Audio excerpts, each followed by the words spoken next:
a severe thunderstorm warning for eastern Hillsborough County and west central Florida, southwestern Polk County and central Florida until 11:30 p.m. Eastern Daylight Time.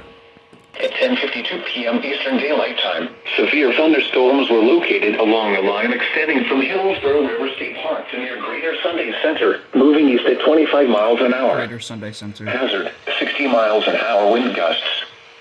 Source, radar indicated. Impact, expects damage to roofs, siding, and trees. Locations impacted include Lakeland, Plant City, Mulberry, Alafia River State Park, Hillsborough River State Park, Mingo, Fort Lonesome, Fish Hawk, Plant City Airport, and Boyette.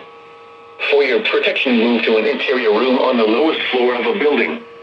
Repeating, a severe thunderstorm warning has been issued until 11:30 p.m. Eastern Daylight Time for the following counties in Florida, Hillsborough, and Polk.